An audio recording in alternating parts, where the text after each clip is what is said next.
I, 32F, haven't been intimate with my husband Caleb, 41M, for almost 5 years now.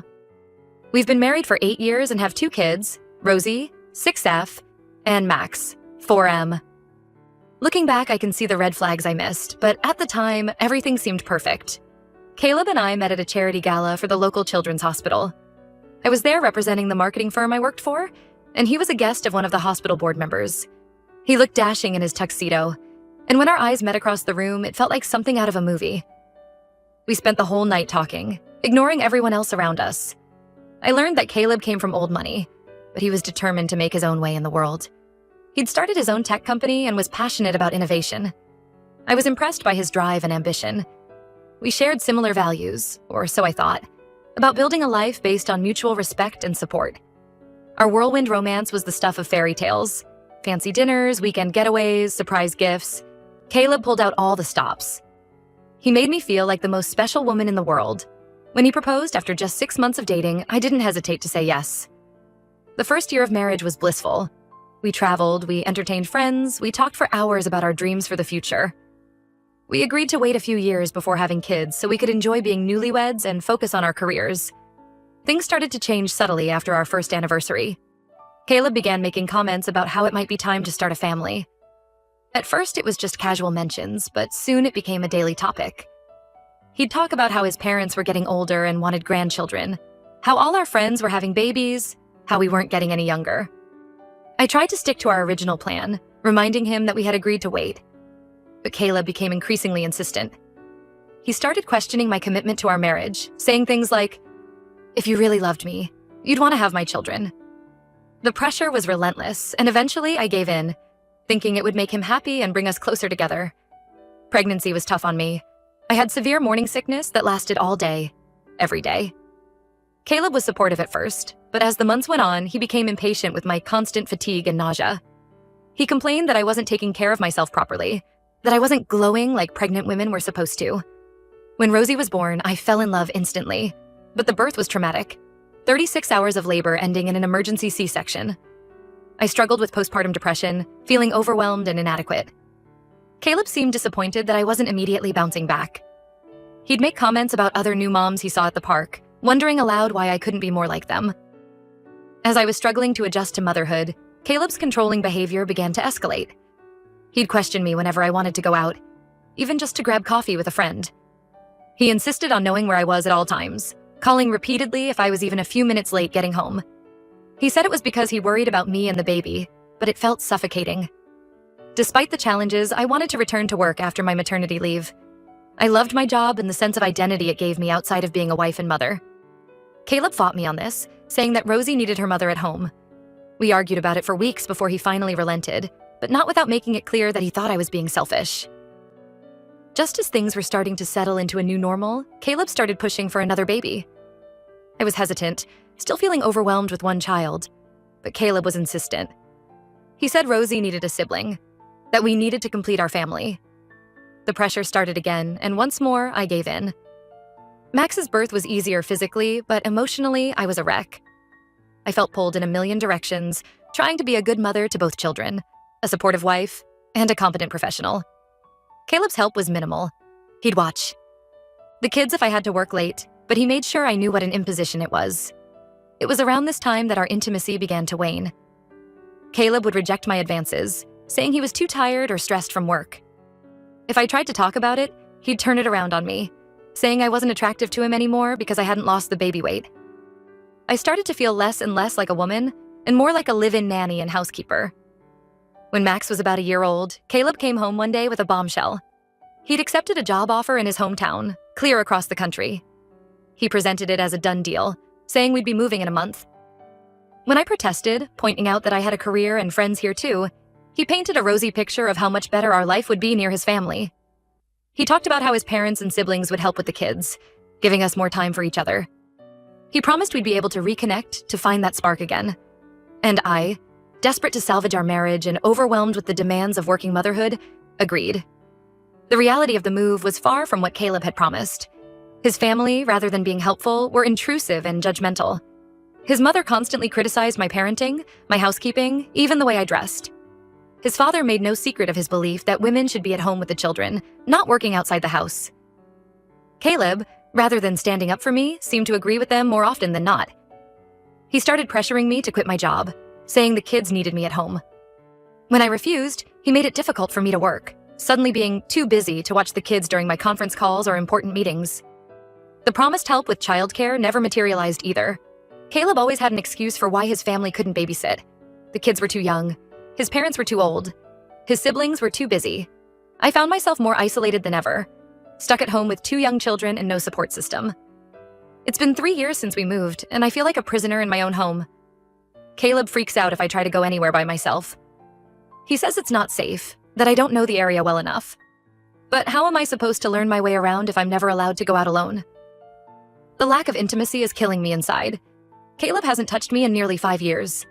At first, I thought it was just the stress of having young kids and the move. But even as the children have gotten older and more independent, nothing's changed. I've tried talking to him about it, suggesting we try different things, but he always shuts down the conversation. I'm 32. I keep myself in shape, and I know I'm attractive. Men still notice me when we're out, which is rare. And it just makes the rejection at home hurt even more. I feel less like a woman every day. I'm at my wit's end. I make too much money to qualify for assistance, but not enough to afford decent childcare on my own. Caleb is the only person available to watch the kids while I work, so leaving isn't a simple option. Lately, I've been thinking about talking to other men online. Not for anything physical, just for some attention and to feel desired again. Is this wrong? Am I a terrible person for even considering this? I don't know what to do anymore. I feel like I'm slowly dying inside, trapped in this loveless marriage with no intimacy, no freedom, and no support. How did I end up here? And more importantly, how do I get out? Update 1. It's been a month since my original post, and a lot has happened. First, I want to thank everyone for their supportive comments and messages.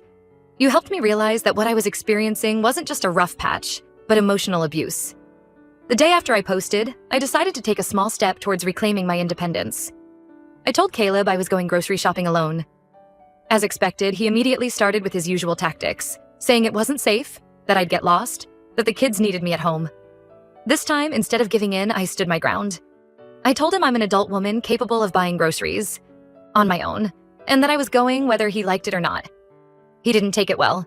He yelled, threatened to take away my car keys, and even tried to guilt trip me by saying I was abandoning the kids. But I didn't back down. I walked out that door, shaking but determined. That grocery trip was eye-opening. For the first time in years, I felt like I could breathe. I took my time, explored the store, and even stopped at a small cafe for a coffee afterward. It was such a simple thing, but it felt revolutionary. When I got home, Caleb was fuming. He had called me dozens of times, which I ignored, and was threatening to call the police to report me missing. I calmly unpacked the groceries and told him that from now on I would be going out on my own more often. He didn't like it, but seeing that his usual tactics weren't working, he retreated to sulk. Over the next few weeks, I started pushing back more. I joined a gym and started going 3 times a week. Caleb tried to stop me, saying we couldn't afford it. We could. And that I was being selfish, taking time away from the family. I stood firm, telling him that taking care of my health was important for me and for the kids. I also reconnected with old friends online. One of them, Sarah, lived just an hour away. We made plans to meet for lunch, and when I told Caleb, he hit the roof. He accused me of cheating, saying there was no way I was really meeting a female friend.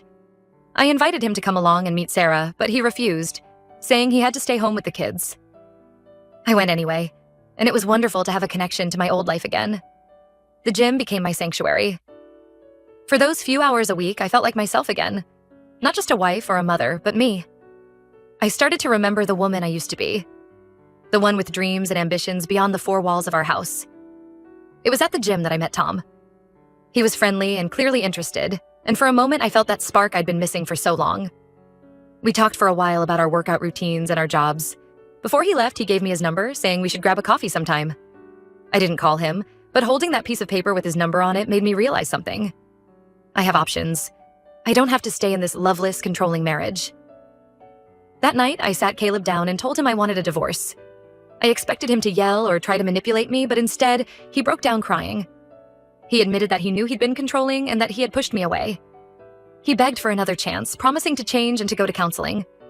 Part of me wanted to give in, to believe him. But a stronger part remembered all the years of control and neglect.